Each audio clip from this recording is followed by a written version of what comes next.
एक साल पहले इनकी दिल्ली में सरकार आई थी। आज दिल्ली सरकार के भुक्तभोगी यहां सारे खड़े हैं। ये मेरे को भी इन्होंने भेजा है, इनके विजेंद्र गुप्ता जी ने। नमस्कार, मैं अपूर्वा, आप देख रहे हैं दिव्यांग जगत। आइए बढ़ते हैं कुछ खबरों की ओर। जंतर मंतर रैली में केजरीवाल का हमला, बोले कोर्ट का फैसला बीजेपी के लिए करारा जवाब। आम आदमी पार्टी यानी आप के संयोजक अरविंद केजरीवाल ने कथित शराब घोटाले मामले में अदालत के फैसले को भारतीय जनता पार्टी के खिलाफ कड़ा झटका बताया है। दिल्ली के जंतर मंतर पर आयोजित रैली में उन्होंने कहा कि कोर्ट का निर्णय भाजपा के मुंह पर तमाचा है। केजरीवाल ने आरोप लगाया कि आपको खत्म करने के लिए प्रधानमंत्री नरेंद्र मोदी खुद इस केस की मॉनिटरिंग कर रहे थे। उन्होंने केंद्रीय गृह मंत्री अमित शाह और भाजपा पर 4 साल तक उन्हें और उनकी पार्टी को परेशान करने का आरोप लगाया। शराब घोटाले के मामले में बरी होने के बाद आयोजित इस रैली में केजरीवाल ने कहा कि भाजपा नेताओं ने उन पर 100 करोड़ रुपए लेने और भ्रष्टाचार के आरोप लगाए, लेकिन अदालत ने इस मामले को निराधार बताया। उन्होंने इसे दिल्ली और देश की जनता की जीत करार दिया। अपने संबोधन में केजरीवाल ने कहा कि IIT से पढ़ाई करने के बाद वे विदेश जा सकते थे, लेकिन देश सेवा के लिए भारत में ही रहे। उन्होंने दावा किया कि आयकर विभाग में नौकरी के दौरान उन्होंने रिश्वत लेने से इनकार किया और मुख्यमंत्री बनने के बाद भी उनके खिलाफ कई जांच करवाई गई, लेकिन कुछ साबित नहीं हुआ। साथ ही उन्होंने कांग्रेस और भाजपा दोनों पर निशाना साधते हुए कहा कि वर्षों के शासन के बावजूद देश में बुनियादी सुविधाओं और व्यवस्थाओं में अपेक्षित सुधार नहीं हो सका है।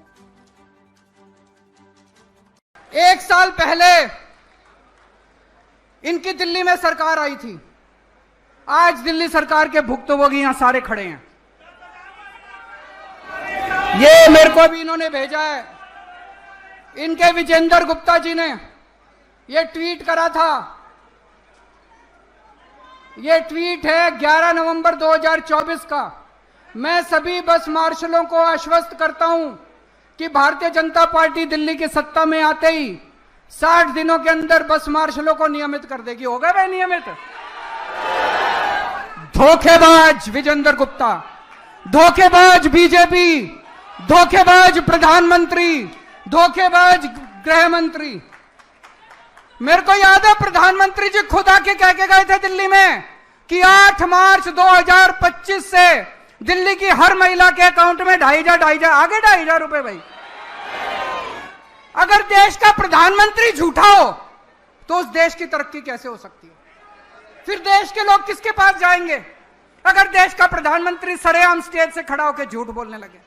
आज यहां पे बस मार्शल आए हुए हैं, 10,000 बस मार्शल निकाल दिए, 10,000 DTC कंडक्टर, DTC ड्राइवर निकाल दिए इन लोगों ने, मोहल्ला क्लिनिक के कर्मचारी निकाल दिए इन लोगों ने, डिम्स के कर्मचारी निकाल दिए इन लोगों ने, हॉस्पिटल में काम करने वाले डेटा एंट्री ऑपरेटर निकाल दिए इन्होंने।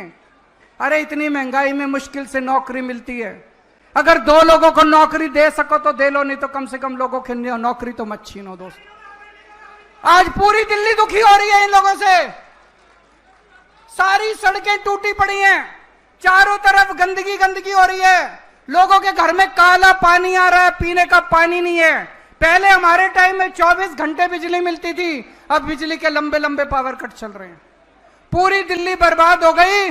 आज दिल्ली वाले याद कर रहे हैं यार इससे तो केजरीवाल ही अच्छा था।